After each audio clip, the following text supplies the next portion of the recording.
The scream went for 3-4 seconds, and I know that when you're out in the woods, if you encounter a predator or anything, the last thing that you want to do is run. You knew you weren't alone. Something was there, and I can't explain that. I've never in my life heard anything like what I heard that night.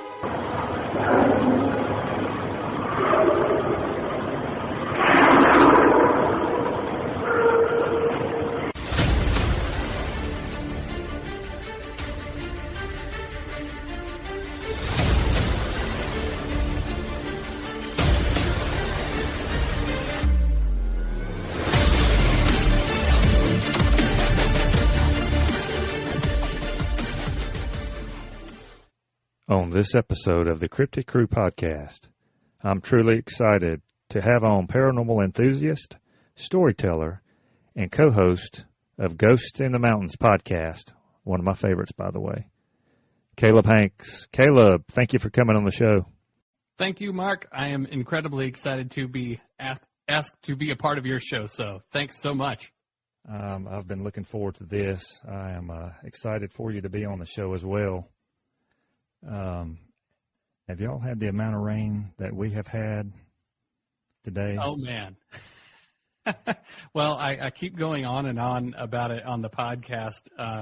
We definitely do get a lot of rain here in Asheville. We're actually a rainforest, but, back in September last year, we had Hurricane Helene breeze through, and I don't know if she hit y'all down there, but Lord Almighty, she let loose on us up here. So we're just kind of glad that we're having normal rain instead of that at this point. Absolutely. I was going to ask you about that as well. So far, so good. I mean, there's definitely, plenty of people that are still affected by it. Lots of property damage and loss in that regard. Actually, just yesterday, I drove out to Swannanoa, North Carolina, which is one of the communities that was probably hit the hardest during Hurricane Helene. And I was honestly really surprised to see how far that community had come since the hurricane, because, I mean, from everything I had heard, it was just absolutely insane out there. But I can tell that they have definitely put a lot of work rebuilding, and it was honestly looking pretty close to how I remember it looking before the hurricane. So that, that being said, there's still work to be done, but, the city's looking like a city again, so that's good news. That's awesome. That's good to hear. Well, if you can, Caleb, do you mind telling the listeners just a little bit about yourself and how you got started in the world of, I guess, the mysterious or the unexplained? Oh, yeah.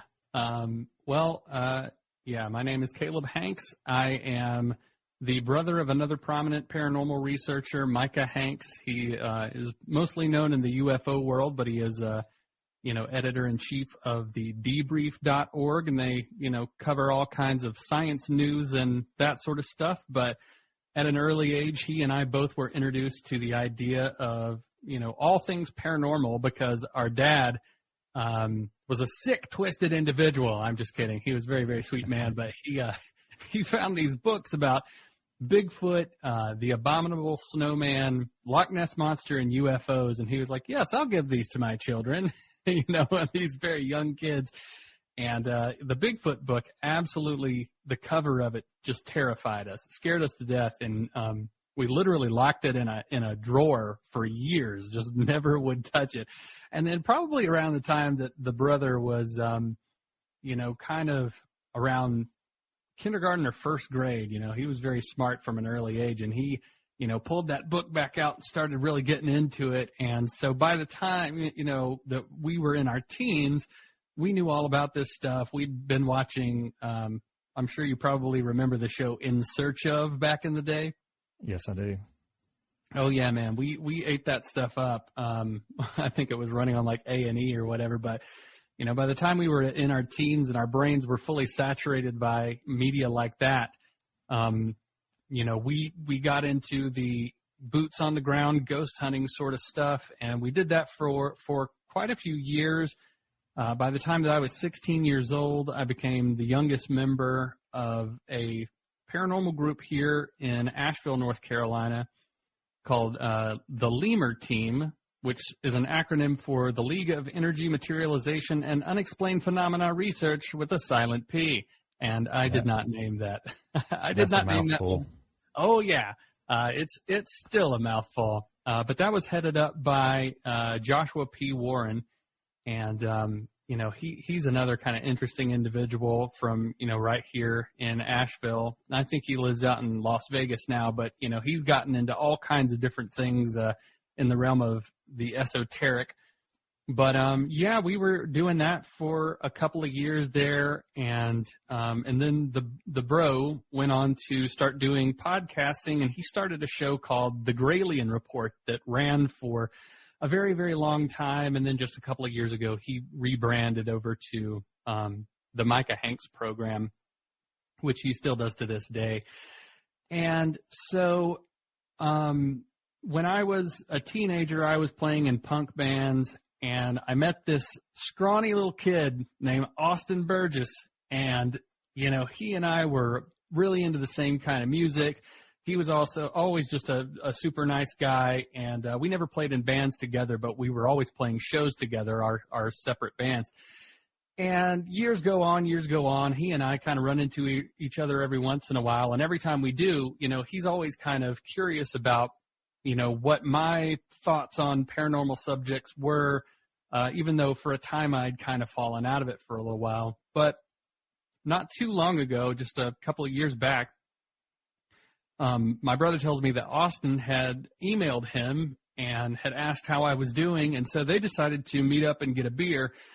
And we kind of found out through this hang that Austin had literally moved within walking distance of where I was living at the time.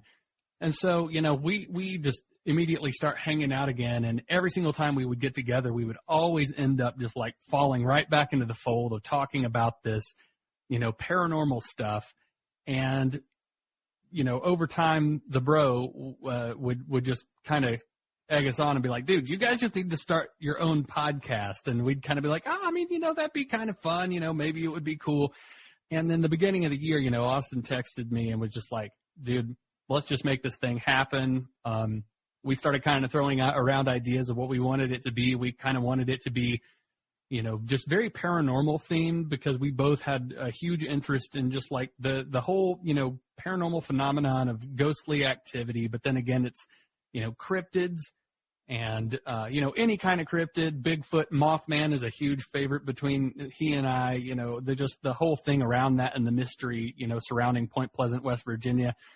And, going on to even talking about what will be an episode coming up soon, which is the myths of the Cherokee Little People. And we've done a pretty massive deep dive into that whole subject. So we're kind of all over the map, but we try to keep it spooky. We kind of try to keep it fun. And at the end of the day, we also try to keep it educational. And, Austin he's incredible at just really diving into the historical aspects and breaking down the folklore of all of the hauntings. And right now it is pretty Asheville and Western North Carolina centric, but we are planning on eventually kind of branching out and doing stuff all over the world. And that's my big long-winded explanation of how I got to where I'm at. Well, that sounds like destiny for you and Austin. I suppose so, my man.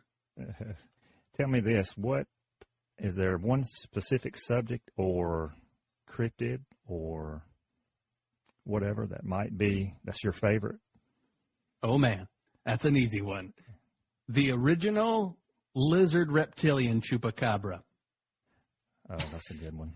Because, and I'm always like, I've probably said this on a podcast like 20 plus times, but like Chupacabra had a rebrand like halfway through its lifetime. When the Chupacabra first came on the scene, from what I understood, it was a small pseudo-bipedal reptilian that had like spikes on the back of its, head and back. And then a couple of years later on, the Chupacabra turns into kind of this like, dog beast, this dog with mange kind of thing. And I'm like, hey, what happened to the regular Chupacabra here? I'm trying to campaign like justice for the OG Chupacabra. So yeah, I love that little guy. Right. Yeah, I believe that was the story in Puerto Rico, I believe, and it had killed quite a bit of livestock, if I'm not mistaken. Yeah, it used to. That's when they were finding all those kind of weird. I think they were just like a single point incision on the necks of a lot of, goats predominantly, which gave it the name Chupacabra, which translates to goat sucker.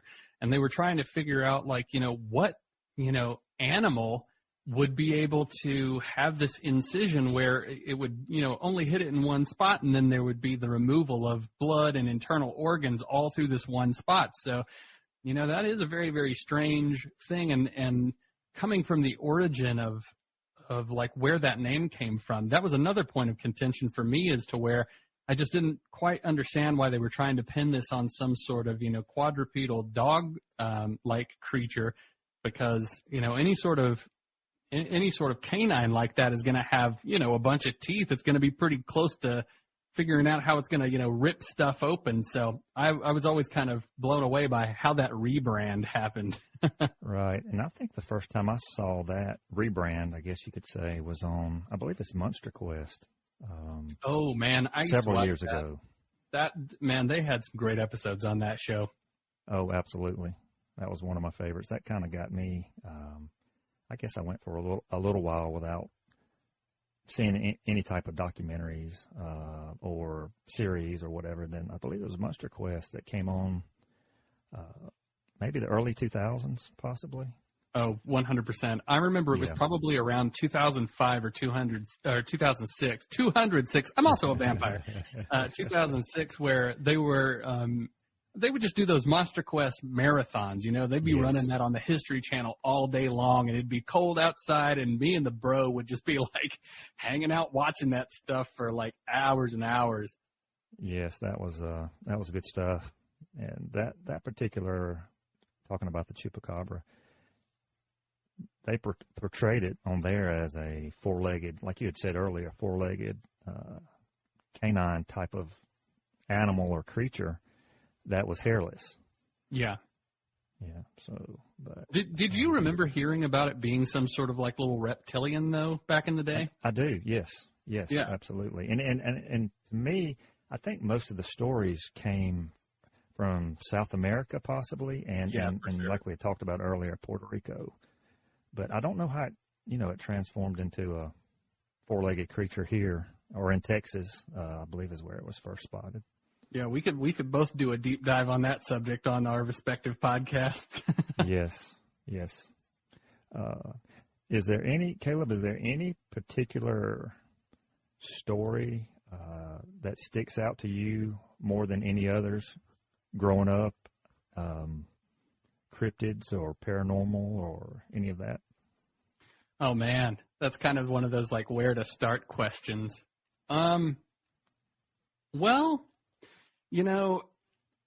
I've always been kind of, it's like I've always kind of been a little bit on the fence with the Patterson-Gimlin film. I mean, I know that one is like a very, very widely, everybody knows that one. It's the definitive footage of Bigfoot. And there's been points in my life where I've really just been just staring that thing down and just trying to kind of play devil's advocate with myself, because I am one of those people that I 100% want to believe that cryptids like Sasquatch exist.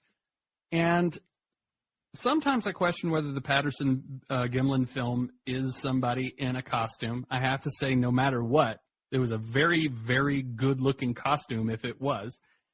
And, I bring that one up just because that I feel like is so many people's first entry into the world of cryptozoology. You see that footage and you're like, dang, that thing looks really good. And then probably around 20 years ago or so, they started coming out with those image stabilization versions of it, where they kind of, they kind of make it move not as just the camera flying all over the place. And I've had so many nights where I've just been like, just having a drink or two and just looking at that thing and going, man, I don't know. But whether that, let's just say for the sake of conversation that one is a hoax, all right? that to me does not say that just because that is a hoax or could be a hoax, it doesn't say to me that Sasquatch doesn't exist, because, you and I spoke on the phone very briefly just to make sure that we had all the things set up for the podcast here. And I kind of mentioned that, when talking to my brother, this guy has looked into the Bigfoot situation for, his entire life. Seriously looked into it and researched, and Micah is an incredible researcher. And much like when me and Austin will get together and start talking about this stuff, me and the bro almost always end up talking about weird stuff. It's gonna go that way. And he has told me stories about some of these park rangers that have worked out in the thoroughfare of Yellowstone National Park and seen things that they would describe as being a Sasquatch that they literally otherwise could not explain. I remember one particular story talking about how this ranger was out and there was this kind of clearing, and there on kind of the other side of where this clearing would be, I would say it's probably a little less than half the size of a football field or around that size, or at least that's kind of what I'm remembering from it.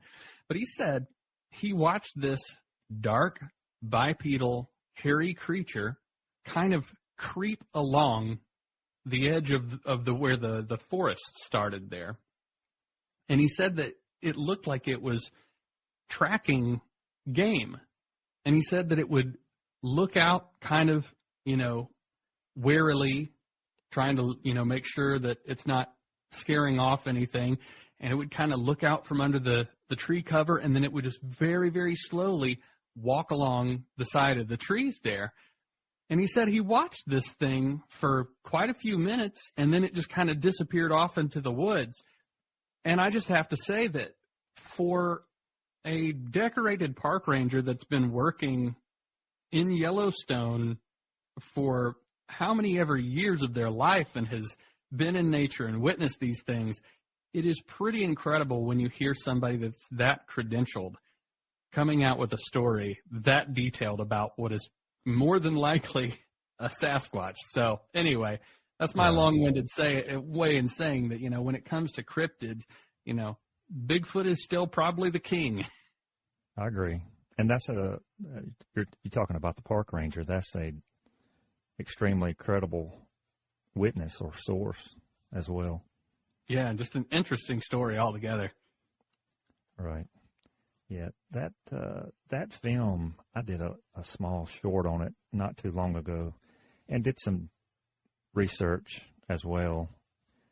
And, I think it was, I'm sure you've heard of Bill Munn. Oh, yeah. Okay, yeah. He, supposedly he had,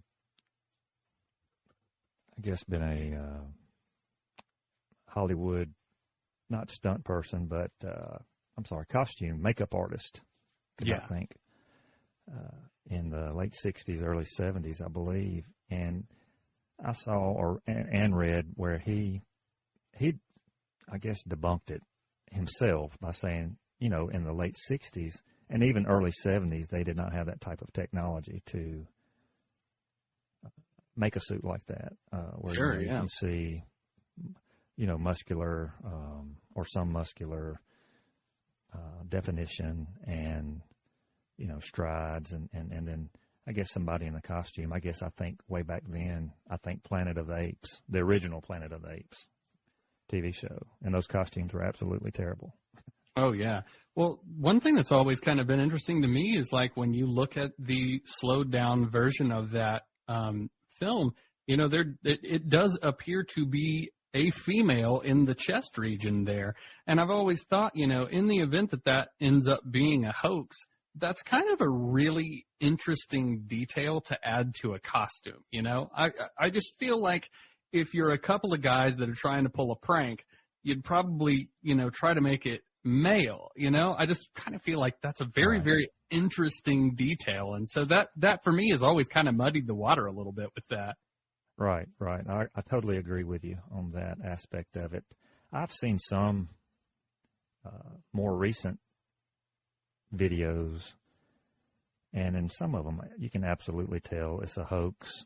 Some of them you have to really study, but to me, there's one in particular, and I'm not going to name it, and it's one of the probably top 5 or so videos out there, but the Bigfoot has to look down like somebody's wearing a suit, and it's just, to me, that part is not credible, where I guess you could say Patty was fluid, in her movements. Oh yeah, for sure. Yeah, I mean, I've seen a bunch of them, and I have not spent as much time, researching and trying to look into the backstories of a lot of these videos, and then trying to, slow it down and really deep dive into what could be going on.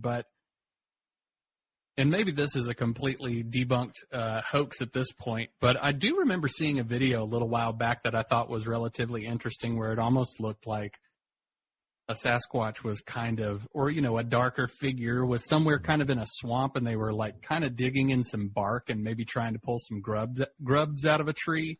I don't know if you know the one I'm talking about. I have seen that one, where they're pulling, where it's the creature or whatever it is pulling large pieces of bark off of like off of an oak tree or something like that.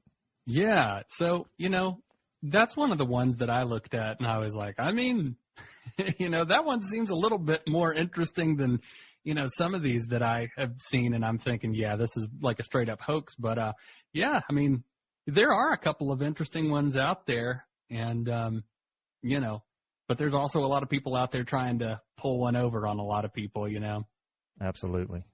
Let me transition from Bigfoot into something that I'm super interested in, and I know you have talked about it before. Let me get your insight on the Brown Mountain Lights. Oh, yeah. Well, so I've lived my entire life not very far at all from Brown Mountain, and not very long ago when Austin and I started this podcast, Ghosts in the Mountains, one of the number one things that we knew that we had to kind of cover was definitely going to be the Brown Mountain Lights. I had done independent research there. Austin had. I'd been there with the Lemur team with my brother and Joshua P. Warren and some other associates. I mean, we straight up camped down there for a whole weekend, took Geiger counters, tried to measure magnetism, and you name it. We tried to just, do the whole 9 yards when it comes to investigating. And recently we had, in our 2-part series about the Brown Mountain Lights, we had Dr. Alan Greenfield, who you may have seen on the show Hellier, and we just brought him on to talk to him about, what he thought it was, and he was very, very gracious with his time, and as was Dr. Dan Caton. And Dr. Dan Caton, he worked at Western Carolina University. I think that's the college. I might be lying right now because my memory is just blanking on me right now. That sounds right.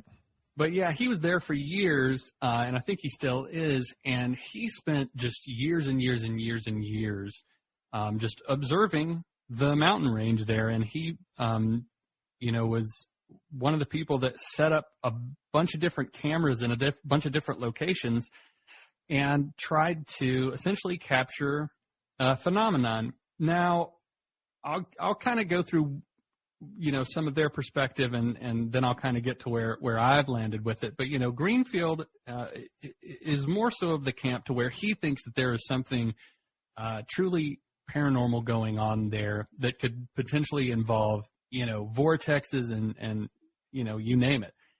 And Dr. Caton, throughout the conversation, he remained relatively skeptical about it. But he always looked at it as though it was kind of something that was a very, very rare but naturally occurring scientific phenomenon. And if I had to say, what point I'm leaning more towards, I've kind of always looked at it as though this could potentially be some form of a ball lightning-esque phenomenon, or just straight up ball lightning on its own. Now, I will say in defense of Dr. Greenfield, he comes from a very interesting, paranormal background where he was, a member of occult societies and that sort of stuff, and studied the teachings of Aleister Crowley. And so I think inherently he's going to be more inclined to look at things from that perspective, as to where I have not spent that much time, looking into black magic and the occult and that sort of thing. And so, as much as I want there to be all kinds of paranormal activity and it to be potential ghost lights or, the ghosts of indigenous people or something like that, I do think that whatever is happening at Brown Mountain is, like I was saying, a little bit more close to some sort of ball lightning or scientific, based phenomenon. Now, I will also say that I have only ever personally witnessed a few illuminations here and there that I even thought were what I was witnessing was something close to what the Brown Mountain Lights would be. Right. But I have seen some incredible footage. I believe it was the Small Town Monsters crew that just had some footage not too long ago that I was like, wow, I mean, this might be the dang smoking gun. Right. I believe they had a good bit of activity on that episode there, if I'm not mistaken. Yeah, but I think it's interesting. It's still inconclusive. Dr. Dan Caton, who had all those cameras up there and watched Brown Mountain himself and went to many, many, many viewings between the late 90s and now, he is still not completely convinced that there even is a phenomenon, but he does acknowledge that he has seen illuminations up there that are, they are just unexplained. So I think that that's kind of what's cool about the Brown Mountain phenomenon, is that, I still think that there's work to be done there. And it's kind of great because now we don't have to hang up our hats and be like, case solved, Right. It keeps you wondering for sure. And keeps us busy. Absolutely. Does it happen? Do you know if it happens certain times of the year more than others? Different people speculate that there are elements that are occurring naturally in the atmosphere that could potentially augment the ability for them to appear.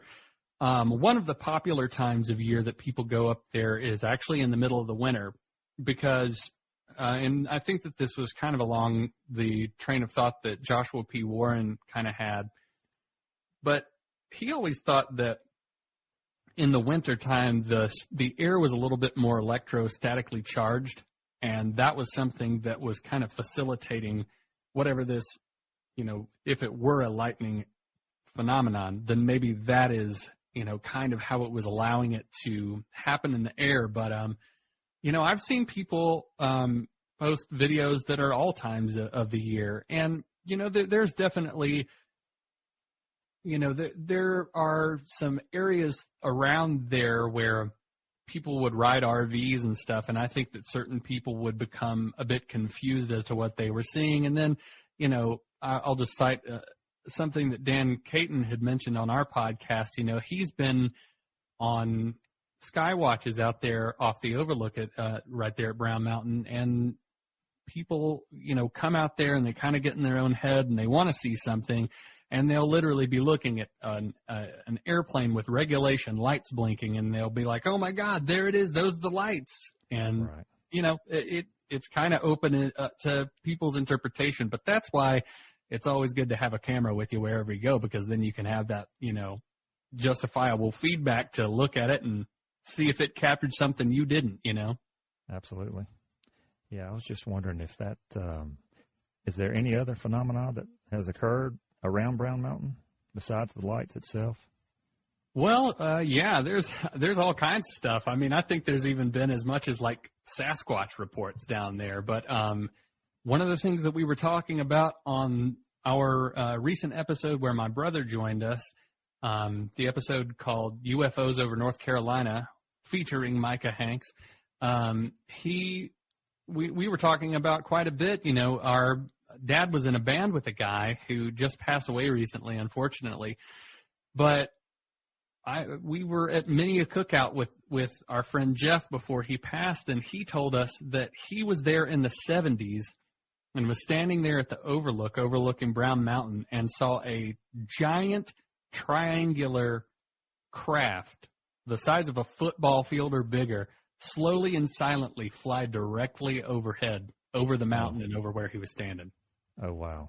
So, and I think this is one of the reasons that Dr. Greenfield feels like there is like a portal into another dimension around that area, because there's a bunch of stuff like that people have reportedly seen. So, maybe he's right. Right. Yeah, it very well could be. If there's that much activity around that area, it's really strange, but it's definitely interesting. For sure. Yeah. Caleb, have you had any experiences or encounters that you can't explain yourself, personal? Yeah, it's funny because I don't ever think of myself as somebody that inherently is able to see ghosts or anything, and I have never, ever seen a full-bodied apparition. I know so many people, and, some of them are very, very, like credible sources in law enforcement and so on, that are like, yeah, I've seen the ghost of like an old lady, or I've seen a ghost in my house. And, I've asked them, like, I mean, does it look like a person? They're like, absolutely, 100%, like they're in the room, and then they just fade away. Now, from my personal experience, it's always been, I think, the number one way that I've ever seen anything paranormal. It's always in my peripheral vision. I've had multiple occurrences where I've had that happen, and one of them, talking about having that camera there to verify what you're witnessing. We were filming at the Capitol building in Raleigh, North Carolina with the Lemur team back in the day for a History Channel show called Guts and Bolts. And while I was kind of walking up above the Senate chamber in kind of the balcony areas, I just very, very, very briefly, split second out of the corner of my eye, I just kind of see this kind of white, blurry, form about the size of a human, and it looked like it was standing at the podium in the front of the room. And so I just go over to, I honestly wasn't really wanting to be on camera, because at that point in my life, I was like a little bit shy about stuff like that. And I mean, it's kind of a lot of pressure when you've got like all these dudes around with these big high quality cameras. So I was kind of like not really wanting to be the center of attention, but I go over to Josh and I'm like, hey man, I kind of like saw like a thing. And he's like, you saw something? And the next thing I know, I've got like cameras in my face. I'm like sweaty. It's hotter than heck down there. That I look like a hot dog that's been on that little rotating machine in a gas station for years. And I'm like, I tell them about this.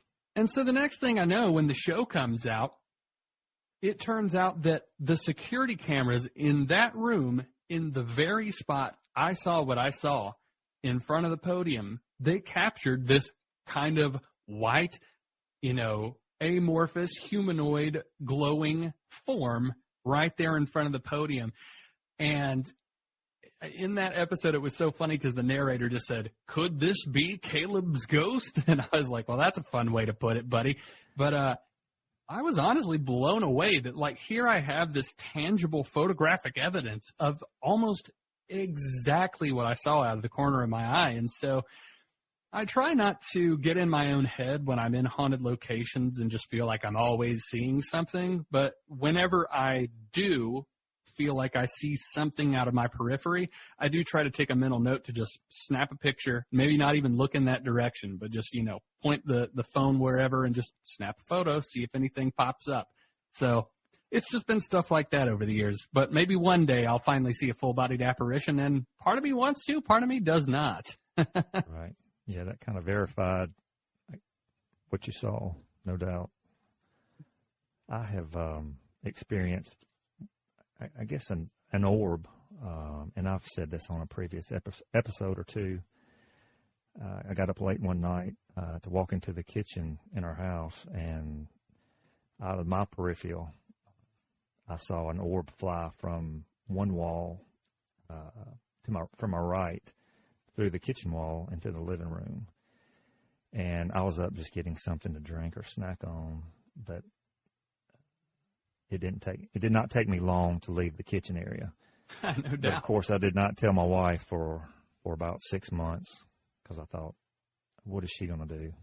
Or what is she going to think about this? But there was no doubt in my mind what I saw. Yeah, that's really interesting. It's so interesting because I've never seen what I would describe as like an orb. But in your specific case with this, is this the house that you have been in for quite some time? Yes, it is. It is. Yeah. Have you ever experienced anything else there that you would say was, kind of paranormal? Possibly. Yeah. Yeah. And I'm not sure. I kind of put that to the back of my mind, the other incident, and my wife has had one as well, and she's kind of just tried to forget about it. Sure. So it's been a couple of different things. Yeah. Well, it's kind of funny because my wife and I, we've been in the world of trying to, find the right house for us for quite some time. And every single time we walk into a property, I'm just like, cool. This is great. This is awesome. Did anybody die here? Because it's like. That should be the first question. Yeah. I mean, really? Because, even somebody as high profile as Sting from the Police, he lived, and I think he still might live there, but, he lived in this like ancient castle somewhere over there, where he is. And he said one night he woke up and there was a woman in a Victorian dress standing in the corner of the room watching him and his wife sleep. And she stood there long enough for him to wake his wife up. She wakes up. She sees her too. And then he said she just slowly faded away and disappeared. And I'm like, Sting, I love you, buddy, but get out of that castle, dog. No, I would fade away from the castle. That's what I would do. You and me both, man. And that's the thing. Like, I don't want to buy a house and be like, oh, this is great, put down roots, and then find out, oh, we aren't alone here. Not happening. This area we live on, or the land we live on, it's about a little over 20 acres.